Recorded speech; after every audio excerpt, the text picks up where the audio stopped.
الله.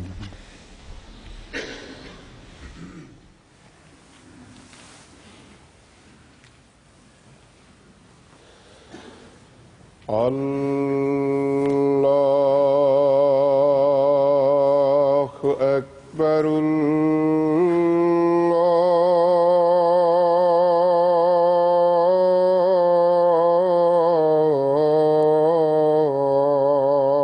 الله أكبر.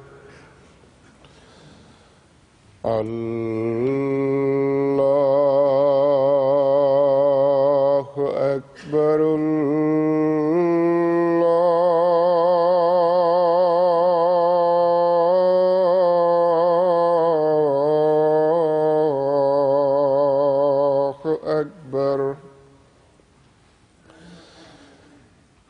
أشهد أن لا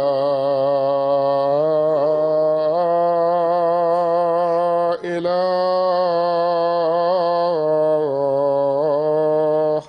إلا الله. أشهد أن لا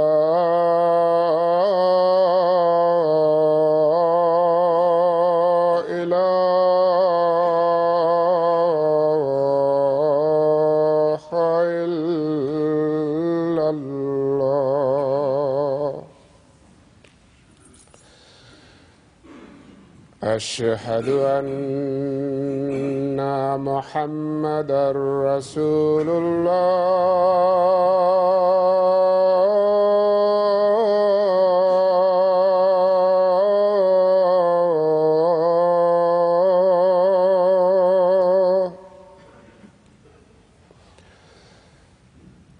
أشهد أن محمدًا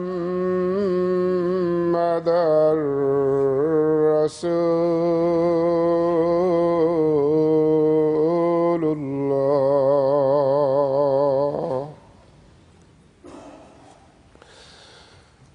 حي على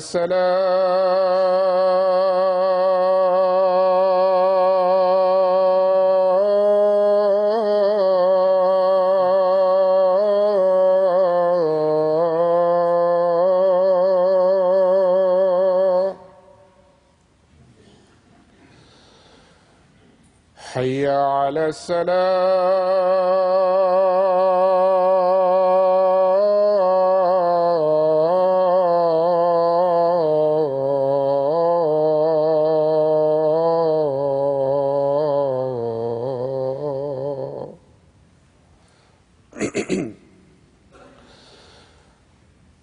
حي على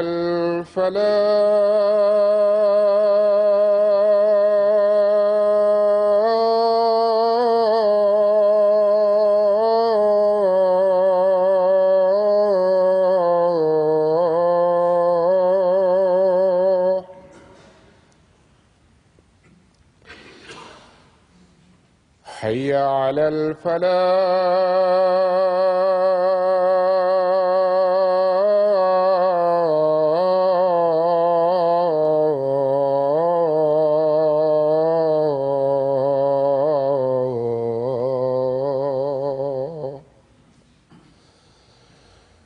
الله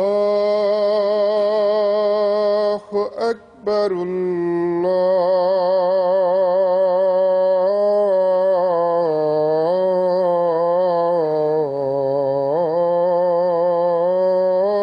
الله أكبر. لا إله إلا الله.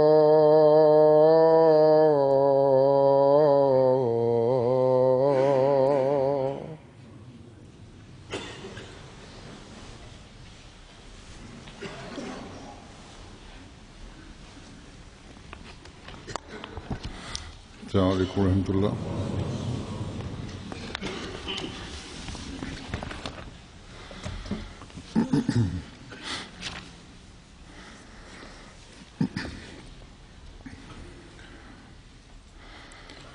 أشهد أن لا إله إلا الله وحده لا شريك له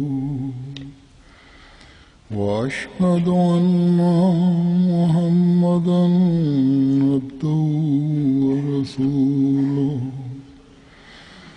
أما بعد فأعوذ بالله من الشيطان الرجيم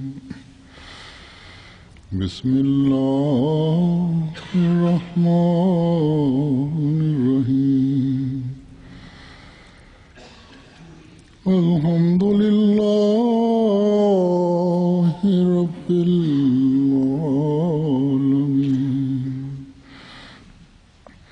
الرحمن الرحيم مالك يوم الدين إياك نعبد وإياك نستعين اهدنا الصراط المستقيم صراط الذين أنعمت عليهم غير المغضوب عليهم ولا الضالين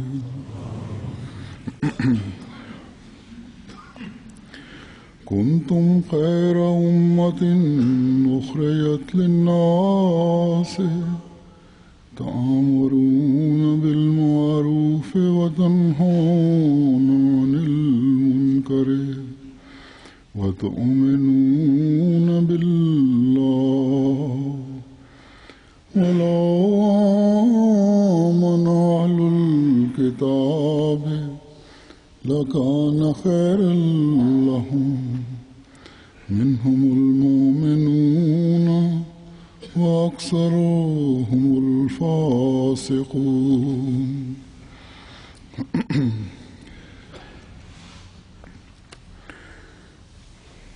इस आयत का तर्जुमा है कि तुम बेहतरीन उम्मत हो. La traduction de ce verset est comme suit: vous êtes le meilleur peuple, vous avez été créés pour le bien de l'humanité, vous enjoignez ce qui est bien et vous interdisez le mal, et vous croyez en Allah, et si les gens du livre avaient cru, cela aurait été meilleur pour eux. Certains d'entre eux sont croyants, mais la plupart ne se soumettent pas.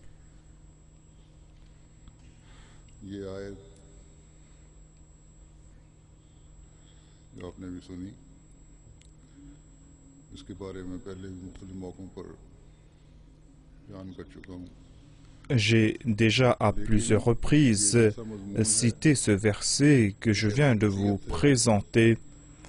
Ce sujet évoqué dans ce verset est un rappel, c'est un conseil que l'on doit répéter à plusieurs reprises, c'est un conseil que l'on doit présenter sous plusieurs angles.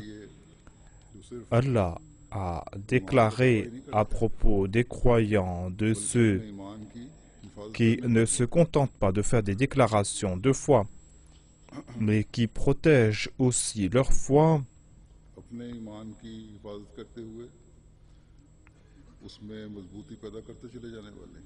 il leur demande de protéger leur foi et de renforcer leur foi. Il leur demande de protéger leur foi et de renforcer et de protéger la foi de leurs descendants des nouvelles générations. Non seulement qu'ils doivent protéger leur foi à eux et la foi de leurs proches, mais ils conseillent aussi les autres, ceux qui vivent autour d'eux. Ils conseillent les autres, ceux qui n'ont d'autres religions ou ceux qui n'ont pas de religion. Ils leur demandent d'accomplir de bonnes œuvres pour la cause de Dieu et d'être parmi les croyants.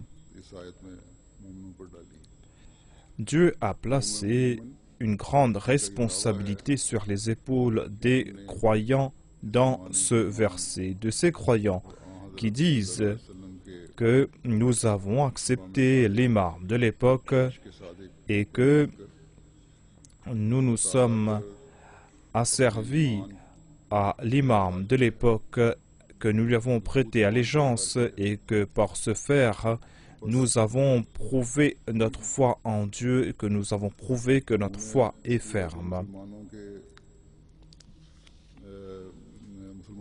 Les musulmans de la première époque ont accompli ces œuvres. Ce sont des croyants qui ont suivi les préceptes du Saint-Coran. Ils ont suivi les commandements du Saint-Prophète Mohammed Mustafa sallallahu alayhi wa sallam et ils ont aussi fait des efforts au cours de leur vie de suivre les préceptes de la charia afin qu'ils puissent avoir le plaisir de Dieu. Et ils ont eu du succès dans ce domaine par la grâce de Dieu. Aujourd'hui, il incombe aux Ahmadis, ceux qui lisent le Saint-Coran, les Ahmadis qui ont une foi parfaite dans le Saint-Coran et dans le Messie promis à l'Islam, les Ahmadis qui ont décidé d'apporter des changements radicaux dans leur vie et de suivre les préceptes du Saint-Coran. Et pour ce faire, ils ont prêté allégeance aux mains du Messie promis à l'Islam. Ils ont dit que nous allons faire notre analyse de conscience. Jusqu'à quel point sommes-nous en train d'accomplir ces œuvres? Sommes-nous de ceux qui sont les meilleurs peuples? Jusqu'à quel point sommes-nous en train de ressentir de la douleur à l'égard de l'humanité? Et jusqu'à quel point nous sommes en train de vivre selon nos déclarations et que par nos actions nous sommes en train d'encourager les autres à accomplir le bien? Et jusqu'à quel point par nos actions et par nos conseils nous sommes en train de faire des efforts pour protéger le monde des méfaits et des maux? Nous devons faire cette analyse de conscience. Et pour cela, nous n'allons pas devoir fixer notre propre mesure, notre propre échelle. Nous devons avoir en tête l'échelle présentée par le saint prophète Mohammed Mustafa sallallahu alayhi wa sallam. Nous devons suivre cette norme qu'il nous a présentée. C'est ce que je vais présenter après.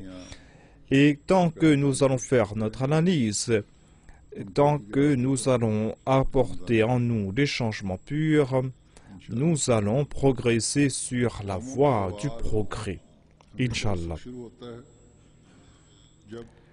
Les peuples commencent à régresser lorsque ces peuples fixent pour eux leurs propres normes, lorsque ces peuples sont empêtrés dans des choses de ce bas monde, lorsqu'ils oublient la base et les principes de base. Le Saint-Coran a évoqué les prophètes du passé et nous fait comprendre ces faits, à savoir que des peuples d'antan, lorsque ces peuples ont abandonné leurs enseignements, lorsqu'ils ont oublié ces enseignements, lorsqu'ils se sont détournés de leur objectif, eh bien, soit que ces peuples ont été détruits, ou soit ces peuples se sont dégradés à tel point qu'il y a eu des innovations qui ont commencé à prendre place parmi eux. Et ils ont commencé à commettre des méfaits et ils sont tombés dans la décadence spirituelle. Ils ont transformé les vices en choses, en des choses qui sont belles. Ils ont abandonné les vertus, ils ont commencé à commenter eux-mêmes sur la religion, sur ses enseignements. Et ils ont changé les enseignements de leurs prophètes. Et au nom des enseignements des prophètes, ils ont commencé à présenter leurs propres enseignements, des enseignements qu'ils ont attribués à ces prophètes, alors que ces enseignements ont été fabriqués de toutes pièces. Et ainsi, ces personnes n'ont plus eu de respect pour Dieu lui-même ni pour les prophètes. Et spirituellement, ces personnes ont été moribondes, ont été poussées vers la mort spirituelle. Voilà ce qui se passe aujourd'hui ici en Occident. À part cela, dans l'histoire, lorsque nous étudions les autres religions qui sont venues, nous allons voir la même chose concernant leurs suivants. Les musulmans, quant à eux, ont reçu cette faveur de la part de Dieu, à savoir que selon ses promesses, Dieu a protégé ce dernier livre de Charia, le Saint-Coran, et en dépit du fait que la majorité des musulmans, comme avant la venue du Messie premier l'Islam, on avait dit qu'il n'y a plus de l'islam parmi les musulmans. C'est vrai que l'islam a disparu parmi les musulmans, mais il y a eu des personnes à chaque époque qui ont fait des efforts pour suivre les enseignements du Saint-Coran. Des personnes qui ont protégé les enseignements du Saint-Coran. Et en fin de compte, Dieu, suite à ses promesses, a envoyé le Messie promis à l'Islam. Il a envoyé le Mahdi. Et aujourd'hui, nous tous, les Ahmadis, nous disons que nous avons accepté ce Messie et ce Mahdi. Nous sommes de ceux qui sont en train de soutenir la main de cette personne qui a fait descendre la foi des cieux des Pléiades. Nous disons être les suivants de cet imam qui a présenté les enseignements du saint prophète dans son état originel et qui a déclaré qu'il va présenter cela dans les 4 coins du monde. Et nous sommes de cette Jamaat qui sommes en train de faire des efforts en ce sens. Nous sommes chanceux, nous les Ahmadis, car Allah a fait en sorte que grâce au Messie promis, nous avons pu transmettre le message de l'islam aux 4 coins du monde. Et il nous a fait comprendre que nous devons accomplir cette tâche afin que nous puissions faire partie de ce décret de Dieu. Allah a déclaré que je vais transmettre ton message jusqu'aux confins de la terre. Le Messie promis nous demande de participer dans cette tâche afin d'être récompensé.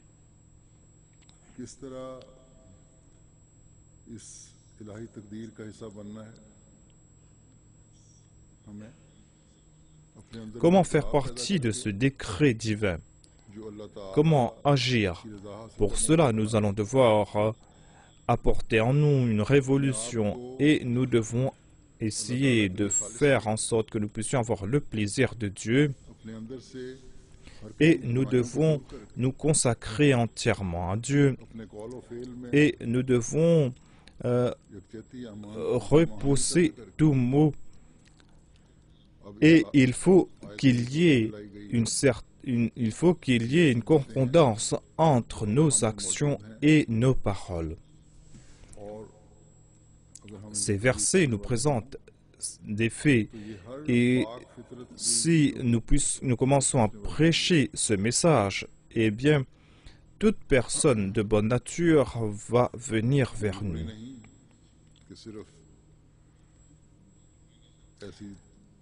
Cela ne veut pas dire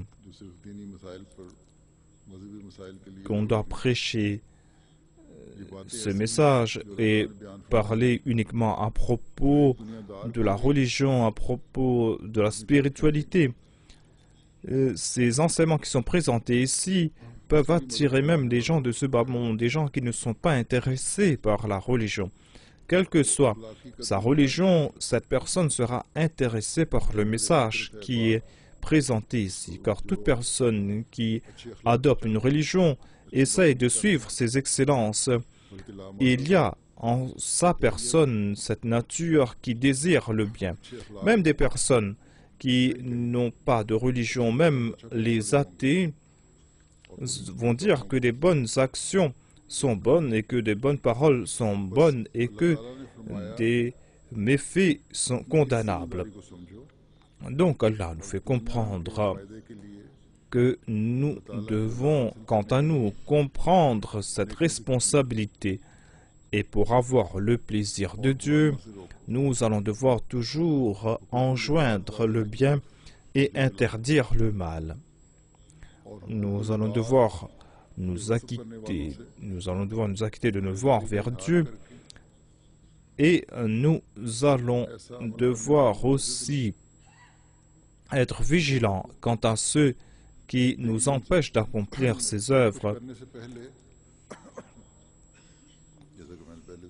Mais avant d'accomplir toutes ces actions, comme je l'ai dit auparavant, nous allons devoir faire notre analyse de conscience. Nous allons devoir réformer nos actions et c'est là que nos paroles auront de l'effet. Et pour réformer nos actions, nous allons devoir tout le temps avoir en tête que Dieu est celui qui regarde chacune de mes actions et chacune de mes paroles.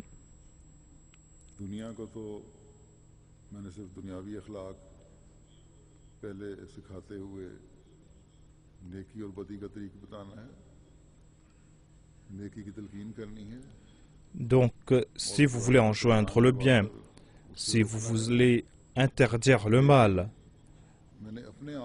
eh bien, dans ce cas, vous allez devoir en premier suivre les commandements de Dieu. À savoir, tu'minuna billahi, vous allez devoir croire en Allah. Vous allez croire en Allah, cette croyance sera sincère lorsque vous allez accorder préférence à l'amour pour Dieu sur toute autre chose. Comme Allah l'a déclaré, وَالَّذِينَ آمَنُوا أَشَدُّ حُبًّا لِلَّهِ. Et quant à ceux qui croient, ils préfèrent Allah à toute autre chose.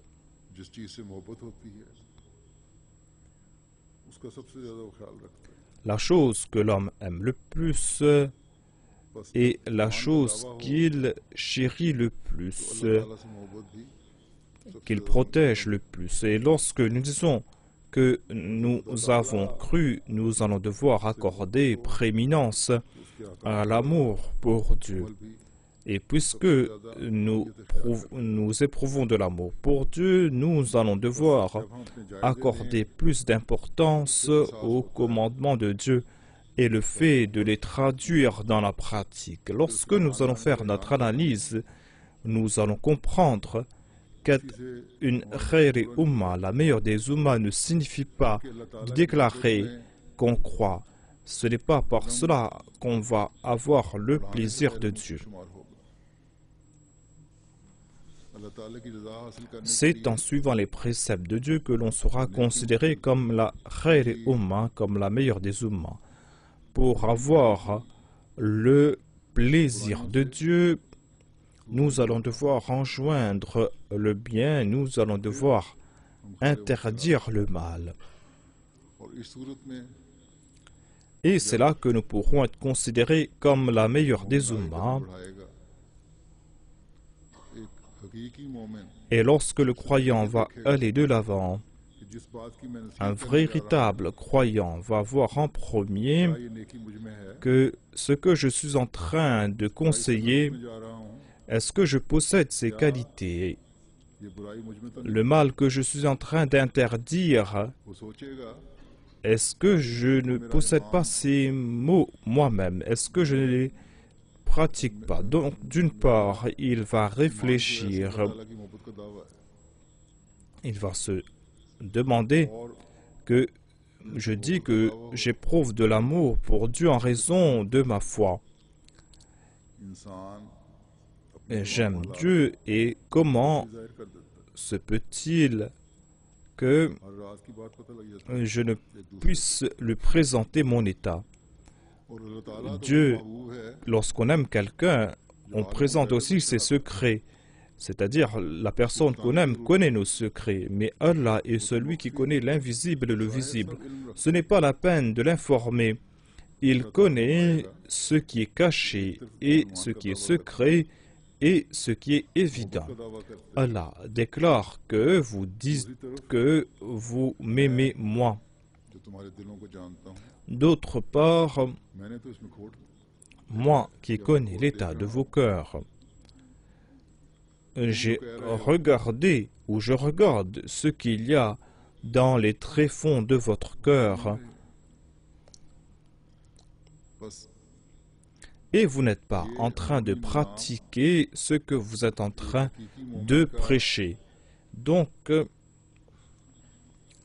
cet univers intérieur ou ce système interne est là pour protéger l'homme.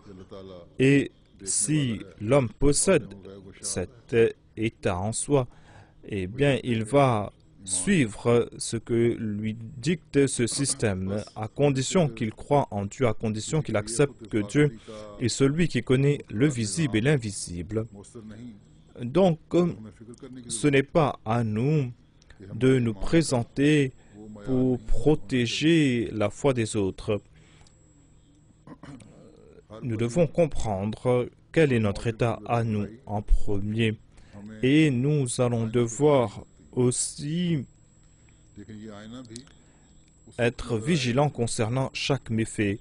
Nous devons avoir face à nous ce miroir, mais nous allons voir ce miroir lorsqu'il y aura au fond de notre cœur l'amour pour Dieu. S'il n'y a pas ces sentiments en nous, si l'amour pour Dieu n'a pas prééminence en nous, et si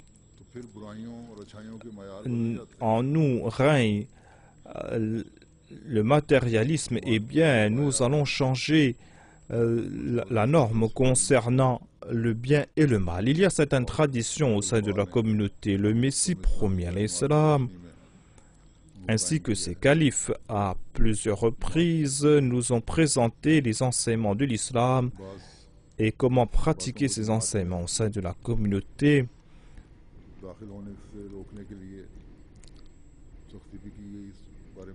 Et là,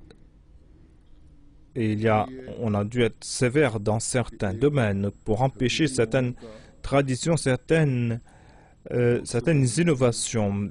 Tout cela a été mis en place afin que le croyant véritable puisse comprendre le but de sa vie, afin qu'il puisse accomplir le bien. Sans cela, il ne pourra pas enjoindre le bien, ni ne pourra-t-il interdire le mal. Puisque nous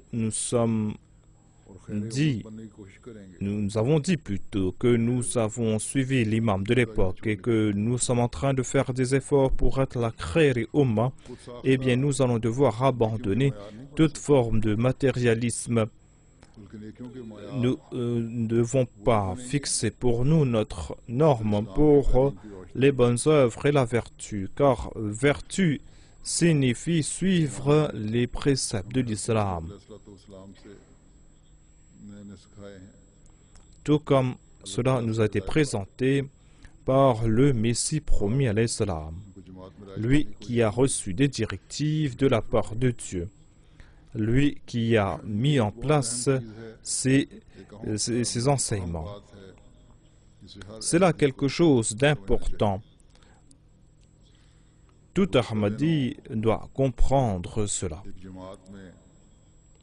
Quelques jours auparavant, dans une jamaat, on a il y a eu des personnes qui n'ont pas suivi les préceptes de la Jamaat dans un mariage. C'est pour cette raison que j'ai demandé aux Ahmadis là-bas on a dû prendre des mesures. Il y avait certaines de ces personnes là-bas qui n'avaient pas de grande connaissance à propos de la religion. Ils ne connaissaient pas les traditions de la communauté. Alors que ce n'est pas là une excuse, car tout Ahmadi doit toujours démontrer sa foi, doit toujours essayer d'accorder prééminence à sa foi. Mais il y avait certains parmi eux qui avaient une connaissance de la religion, qui servent aussi la Jamaat et qui connaissent les préceptes de la Jamaat, les traditions de la Jamaat. Même ces personnes ont participé dans ce mariage et ont fait preuve de faiblesse. Et ils n'ont pas interdit le mal. Au contraire, ils se sont assis, ont regardé ces futilités. Au lieu de suivre les préceptes d'interdire le mal, ils ont fait partie de ce mal eux-mêmes. Et certains m'ont écrit que nous étions là en train de participer pour les réformer. Est-ce ainsi qu'on réforme les gens? Non seulement que vous avez interdit ces actions, non seulement que vous avez interdit cela, mais vous n'avez même pas encouragé ces gens à faire le bien. Est-ce cela de la réforme? Que les gens sont en train de commettre un autre mal et que vous êtes en train de participer dans ce mal et que vous êtes en train de dire que vous êtes en train d'enjoindre le bien. Même si vous avez enjoint le bien, vous ne l'avez pas fait pour interdire ce mal, mais vous étiez en train d'encourager les autres à accomplir d'autres choses. C'est comme si on disait qu'on a vu un voleur en train de voler et qu'au lieu de l'arrêter, au lieu de l'attraper, au lieu de protéger les biens d'un autre, on aide ce voleur. Et ensuite, on lui dit qu'il faut dire la vérité. C'est vrai qu'il faut dire la vérité, c'est vrai qu'il faut encourager la vérité, mais en ce moment, enjoindre le bien ou interdire le mal signifie empêcher ce voleur de commettre son larcin de voler. Si nous croyons dans le Messie premier, l'Islam, eh bien nous ne devons pas craindre la société. Au contraire, nous allons devoir tout le temps accorder prééminence à la foi.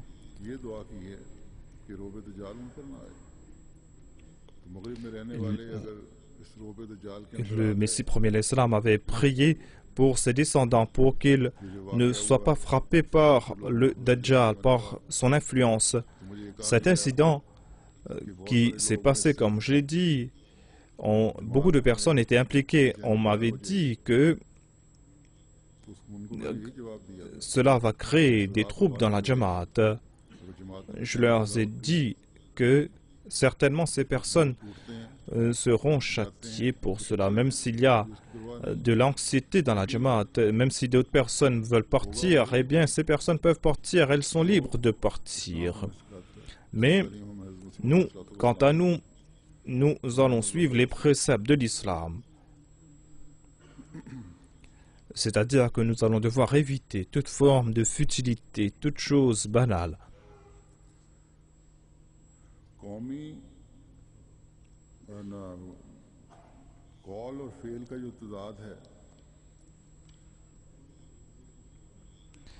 La contradiction entre les paroles et les actions, cela a été condamné fermement par Dieu et par son prophète. J'ai déjà dit à plusieurs reprises, et les califes qui m'ont précédé ont dit la même chose, à savoir que dans ces mariages, dans ces banquets, si cela se passe dans une famille Ahmadi, eh bien les Ahmadis doivent se lever, partir, sinon ce sera de la couardise. Et ainsi, vous êtes en train d'aider les gens à commettre ce mal. L'amour pour la société doit avoir prééminence sur l'amour pour Dieu plutôt doit avoir préférence sur l'amour de la société. Qu'Allah fasse que tout Ahmadi puisse comprendre cela. Je veux maintenant présenter un hadith du saint prophète Mohammed Mustafa sallallahu alayhi wa sallam qui nous fait comprendre le niveau que doit atteindre un croyant. En lisant ce hadith, l'on tremble de peur. Le saint prophète sallallahu alayhi wa sallam a déclaré que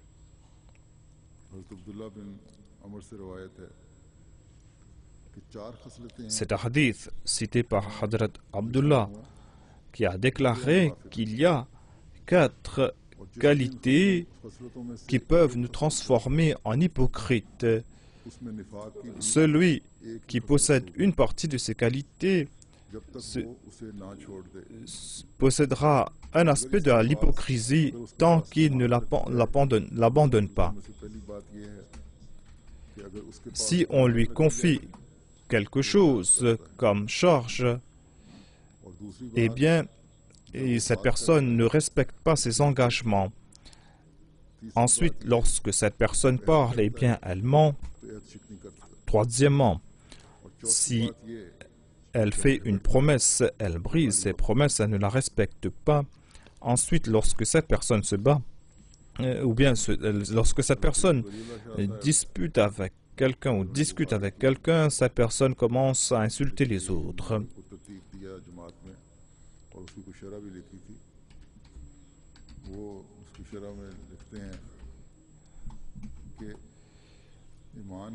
Il y a quelqu'un dans la Jamaat qui a commenté à ce sujet. Il a déclaré que on a évoqué l'hypocrisie ici, car l'hypocrisie nous pousse à commettre d'autres méfaits. L'hypocrisie affaiblit la foi. Ensuite, il déclare que si une personne possède une de ces qualités évoquées, eh bien, son hypocrisie va grandir ou son hypocrisie va diminuer si cette personne abandonne ses sions. L'hypocrisie signifie avoir quelque chose dans son cœur et pratiquer autre chose, c'est-à-dire dire quelque chose qui va à l'encontre de ses sentiments. Et les signes de l'hypocrisie mentionnés par le Messie premier l'Islam sont présentés ici, c'est-à-dire le mensonge. Il y a aussi le fait d'être malhonnête, le fait de ne pas respecter ses promesses. Tout cela va à l'encontre de la vérité.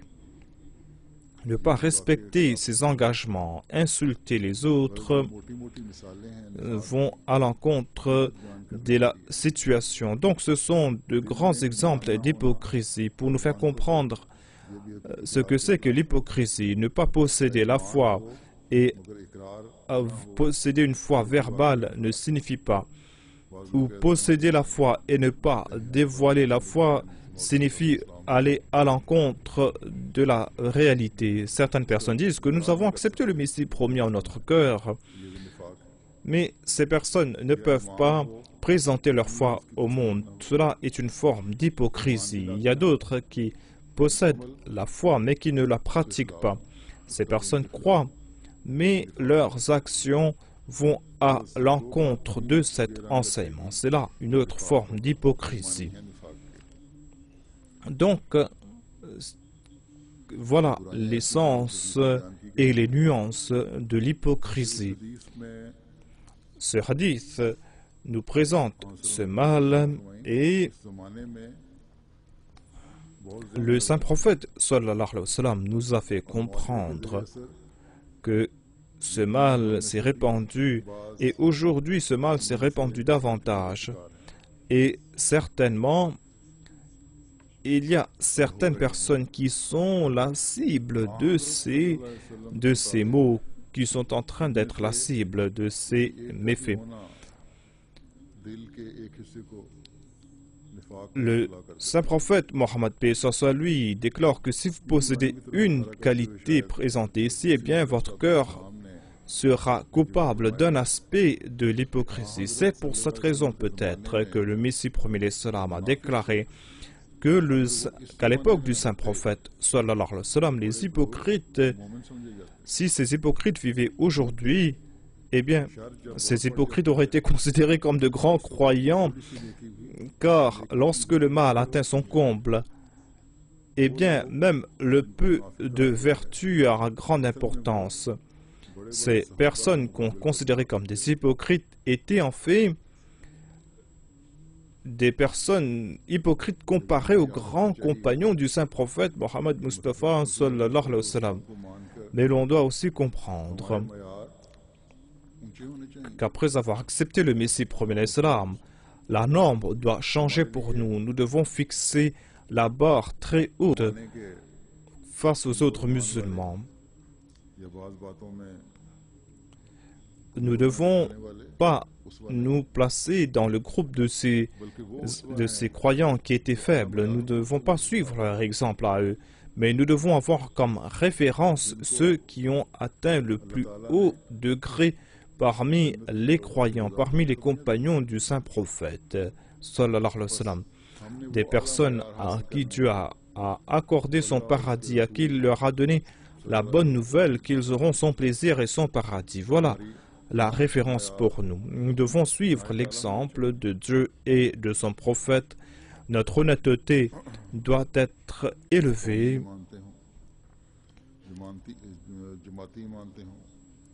Si on nous a confié des charges au sein de la Jamaat, au sein de notre peuple, personnellement, nous allons devoir nous acquitter de nos devoirs et de nos charges. Si nous travaillons dans un bureau, quelle que soit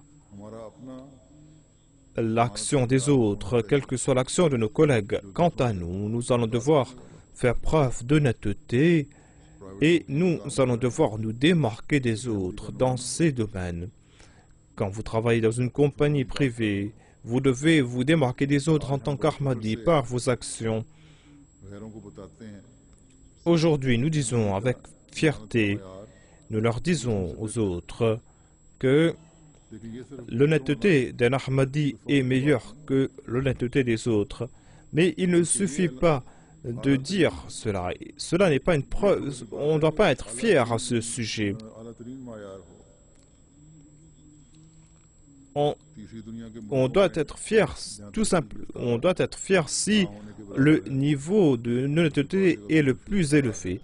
Dans les pays du tiers-monde, il n'y a pas de progrès. La seule raison pour le fait qu'il n'y ait pas de progrès, c'est parce qu'il n'y a pas d'honnêteté dans tous les domaines, à tout niveau. À tout niveau, les gens sont malhonnêtes. Prenez l'exemple du Pakistan.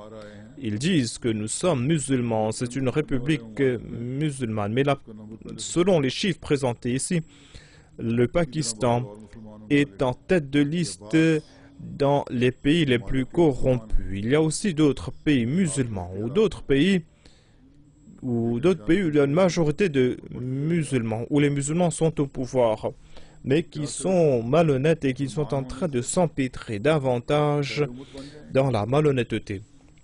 Est-ce qu'il suffit de dire que nous sommes musulmans pour être la meilleure des ummas? Est-ce qu'il suffit de mettre en application les lois islamiques pour être la meilleure des ummas? Ce n'est pas une question de quelques mots, mais au contraire, ces personnes sont coupables de tous ces maux qui sont condamnés et qui se présentent malheureusement comme croyants. Et selon eux, les véritables croyants sont des kafirs, sont des mécréants. Ainsi, on est en train... on doit aussi présenter ces paroles du Messie premier l'Islam qui a déclaré que les munafiqines de l'époque du saint prophète sont meilleurs que ces soi-disant croyants d'aujourd'hui. Pour protéger cette charge qui nous a été confiée, cette charge qui a été confiée au saint prophète Mohammed Mustafa sallallahu alayhi wa sallam, nous allons devoir nous acquitter de notre devoir afin que nous puissions être le meilleur peuple.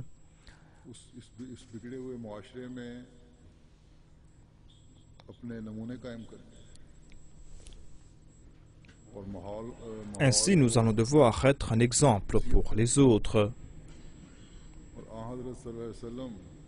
Et nous allons devoir conseiller les autres à accomplir le bien.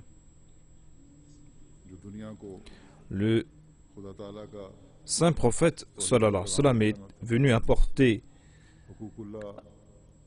le message de l'unicité. Il a porté cette charge. Il a demandé aux croyants de s'acquitter, qu'ils doivent s'acquitter de leur devoir envers Dieu et envers les créatures de Dieu. Aujourd'hui, il a confié cette charge aux Ahmadis. Aujourd'hui,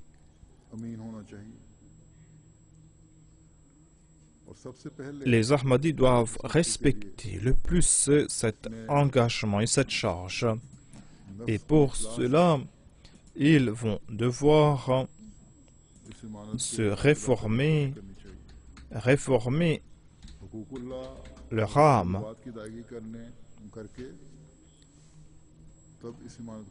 Ils doivent aussi être intègres. Ils doivent aussi faire la tarbiya de leurs enfants afin qu'ils puissent être sincères envers cet engagement, afin qu'ils puissent transmettre de génération en génération ces commandements. Et le saint prophète a déclaré que l'hypocrite ment. Lorsqu'il dit quelque chose, il y a toujours un soupçon de mensonge dans ses paroles. C'est là un avertissement sévère concernant ceux qui mentent. Eh bien, c'est là une contradiction entre la parole et les actions, et cette contradiction nous pousse à l'hypocrisie. D'une part, l'on dit que l'on croit en Dieu. D'autre part, il y a le mensonge. Donc, on a placé plutôt le mensonge face à Dieu. C'est pour cette raison que Dieu a déclaré que le mensonge a mentionné au même endroit le mensonge et le polythéisme.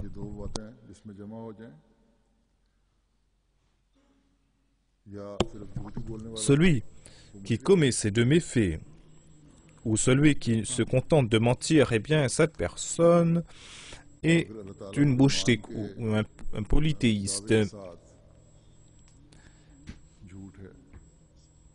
Et si, en se disant être croyant, si l'on dit que l'on croit en Dieu et que l'on ment, eh bien, c'est là une forme d'hypocrisie, c'est de l'hypocrisie. C'est-à-dire, au lieu de croire en Dieu, l'homme est en train de se rapprocher du polythéisme, du shirk. Certes, cette personne peut dire que je suis un croyant, mais ses actions sont en train de contredire ses paroles.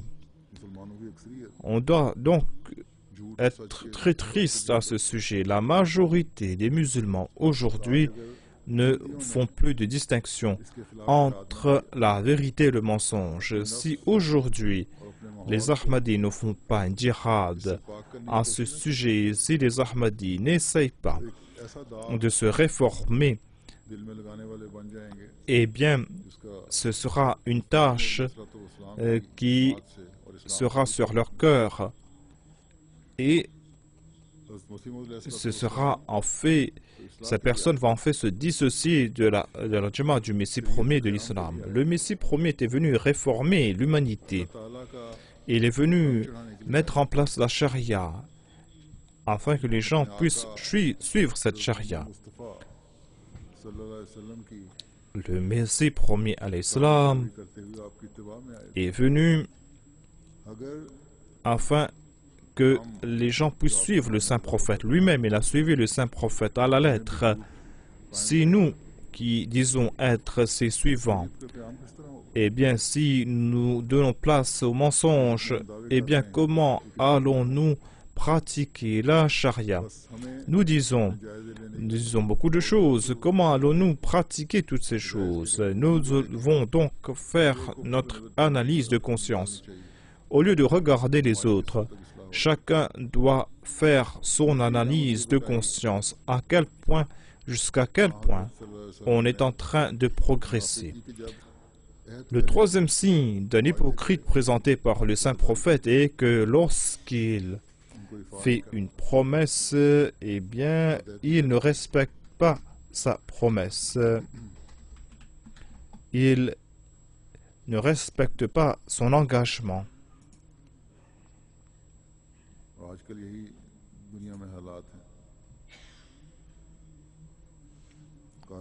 Voilà la situation dans le monde aujourd'hui. Il y a des gens qui ne respectent pas leurs promesses dans leur business au niveau national. Les gens ne respectent plus les engagements. Par exemple, si on prend un engagement pour un commerce, les gens commencent à ne pas respecter ces engagements.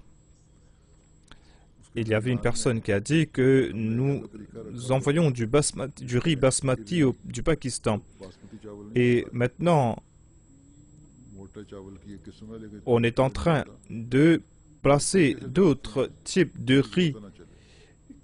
Pas du riz basmati, mais d'autres riz.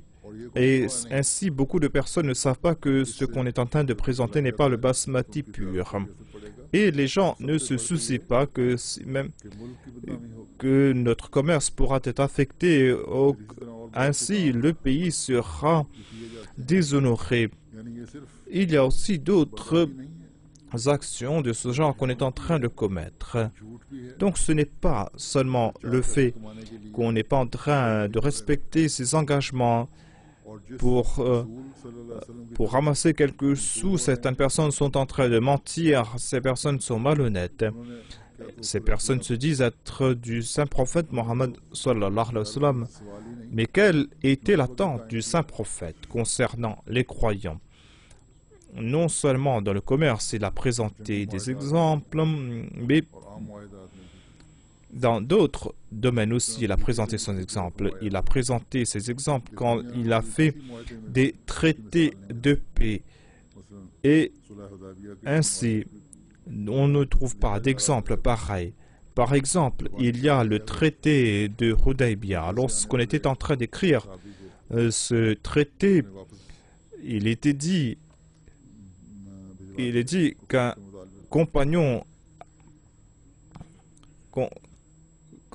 s'était présenté et qu'on a renvoyé au Kuffar à la Mecque, car tel était un des engagements du traité. On n'avait même pas encore écrit ce traité, puisqu'il avait déjà dit verbalement, puisqu'on était en train d'écrire cet engagement, il lui a dit de partir, même s'il savait que même quand il allait partir là-bas, sa vie était en danger. Voilà donc jusqu'à quel point il a respecté ces traités.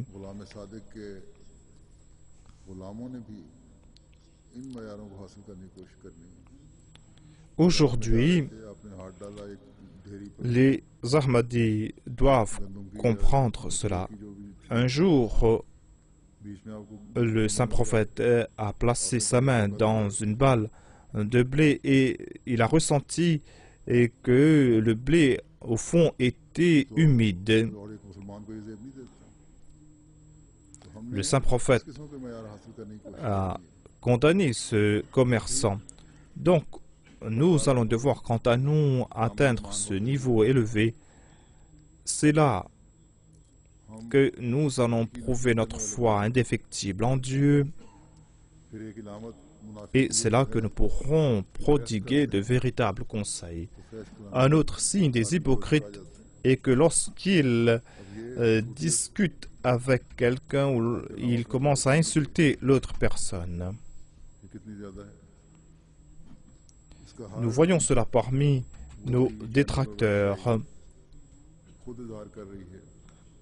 Sur chaque chaîne de télé, sur chaque site web, nous voyons la même chose. Dans les sites qui concernent des campagnes anti-Ahmadi, il incombe aux Ahmadis que d'éviter pareilles actions.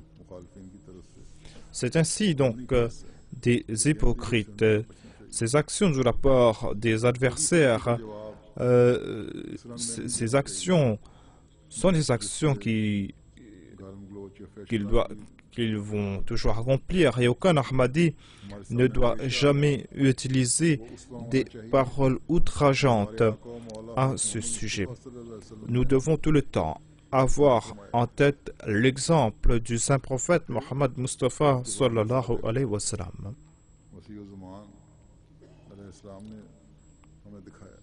Nous avons aussi l'exemple de l'imam de l'époque, de l'imam al-Mahdi, c'est-à-dire des personnes étaient en train de l'insulter, de l'offenser, mais jamais il n'a répondu par des mêmes grossièretés.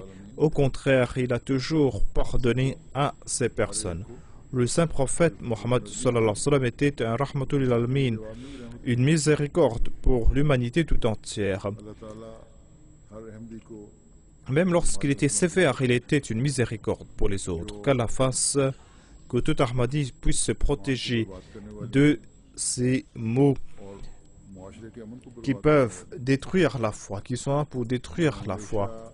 Des mots qui sont là pour mettre à mal la paix de la société.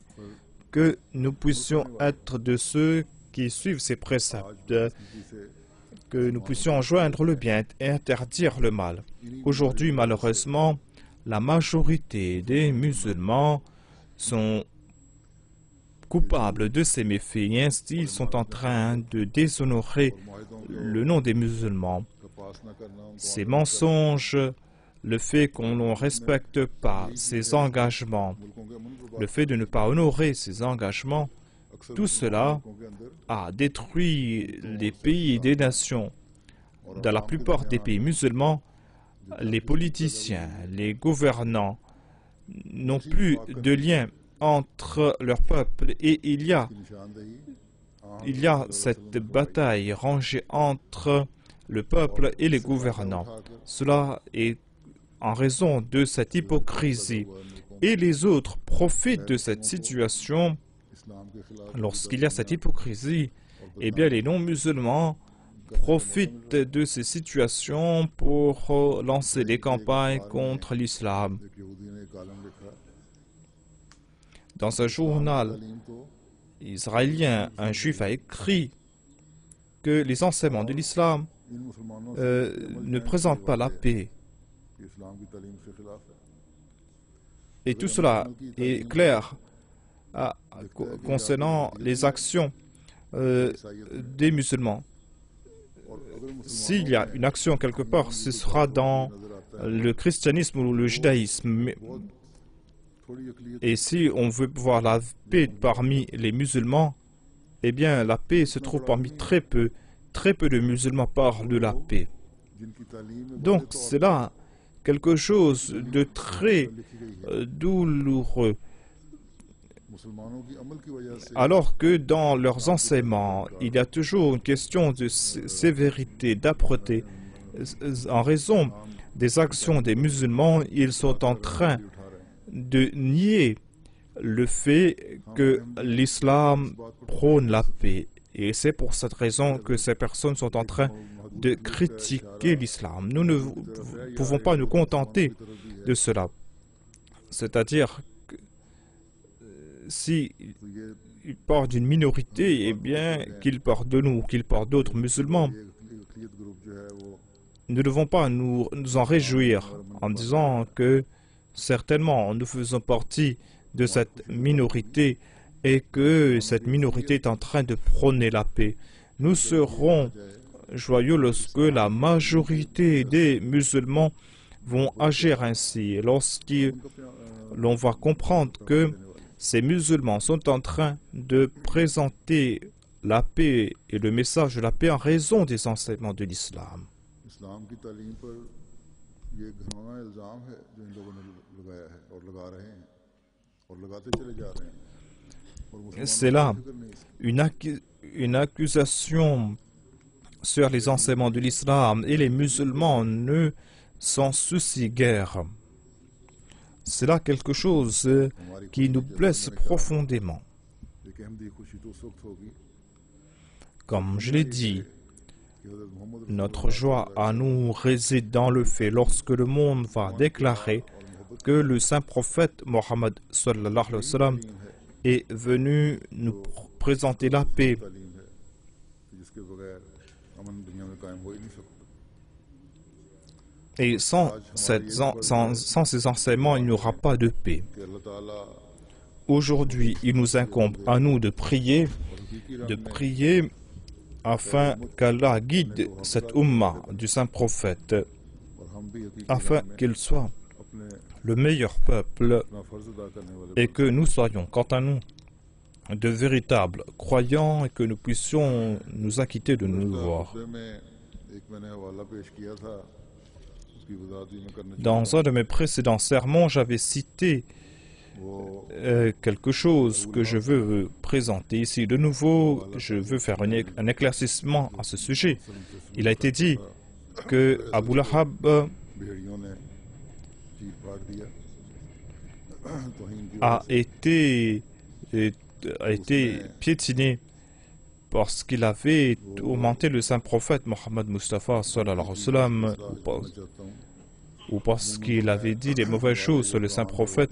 Donc il y a eu une erreur à ce sujet. भी कर लेता हूँ Généralement, करवा लेता हूँ ces références, लेकिन ये je les vérifie, ou je fais vérifier ces références, हमारे उलमा में से mais cela a été écrit quelque part लेकिन बहरहाल par un de nos ulémas, लेकिन ये गलती भी है et j'ai cité cela sans fixer sans इतिहास से कि vérifier la référence. Donc, Abu लाहब je vais présenter cela de nouveau, उतैबा की इलाक़त से है et cela ne concerne pas Abu Lahab, mais cela concerne Utayba, son fils. Il est dit एक रवायत में ये है रूल मानी में कि अबू लाहब की हिलाकत के बारे में सूरह लाहब की पेशगोई dans un des récits, और वो ताउन जैसी बीमारी अक्सर से il est dit que इससे बू आने लगी Abu Lahab a été frappé par une maladie et après 3 jours, son corps était en train de... तो ये स्टाइन का बदला अल्लाह ताला ने Son corps était en train d'avoir des relents et ses parents l'ont jeté dans un trou et l'ont couvert de pierres. ऐसे फोड़े में मुब्तला किया जिसकी वजह से वो मर गया और उसके दोनों बेटों ने 2 या 3 रातों तक मुसलमान दफनाया On dit qu'il a été frappé d'une maladie et ses 2 fils ne l'avaient pas enterré. Son cadavre a commencé à émettre des odeurs et c'est en raison de cette odeur putride qu'ils ont dû l'enterrer. En tout cas, sa fin était très mauvaise. Et regardez comment a fini son fils Utayba. हज़रत सल्लल्लाहु अलैहि वसल्लम की साहिबजादी उम्मे कुलसूम से हुआ था तो एक रिवायत में आता है कि वो सफर शाम पर जाने से पहले Il s'était marié avec la fille du saint prophète Kulsum. Il est dit qu'il devait partir en Syrie et avant cela, il était passé à côté du saint prophète. Il a déclaré que je rejette la sourate An-Najm आपकी साहिबजादी et il s'est moqué du saint prophète Mohammed Mustafa sallallahu alayhi wa sallam. दुआ की Il a craché sur le saint prophète et a divorcé de sa femme, la fille du saint prophète, et le saint prophète a prié contre lui.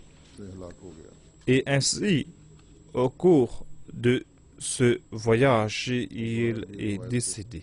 और भी जगहों मिल रही है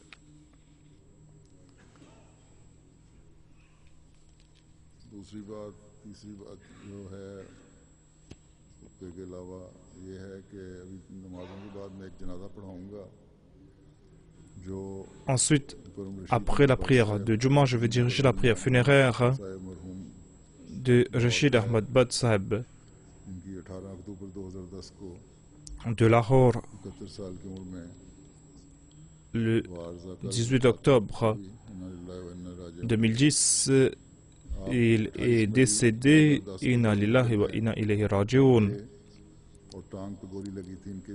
Il était dans la mosquée de Darul Zikr. Il a été blessé au pied lors de l'attaque.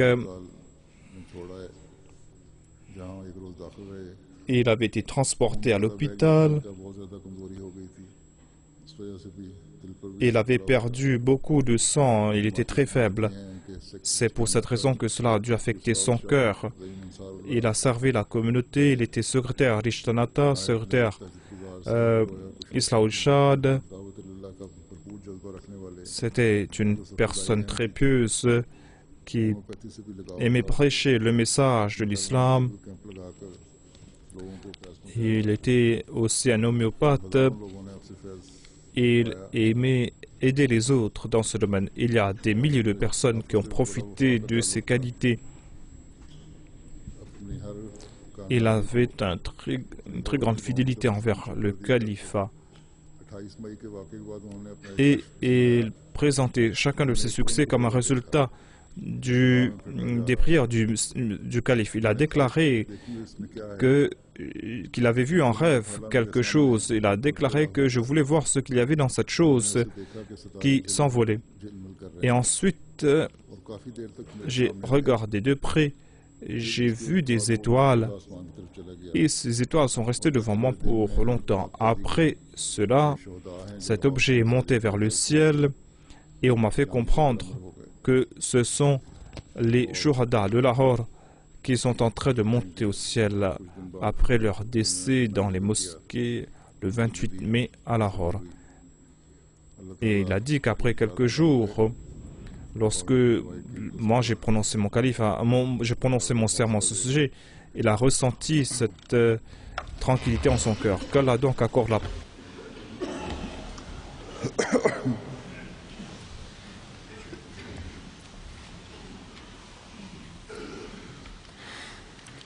Alhamdulillah, nahmaduhu wa nasta'inuhu wa nastaghfiruhu wa nu'minu bihi wa natawakkalu alayhi wa na'udhu billahi min shururi anfusina wa min sayyiati a'malina.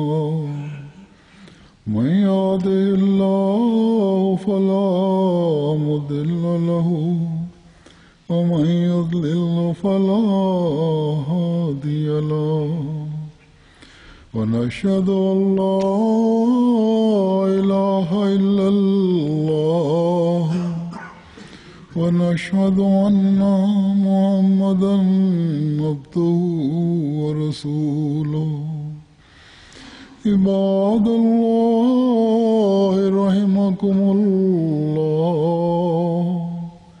إن الله يأمر بالعدل والإحسان وإيتاء ذي القربى وينهى عن الفحشاء والمنكر والبغي يعظكم لعلكم تذكرون اذكروا الله يذكركم وادعوه يستجب لكم ولذكر الله أكبر.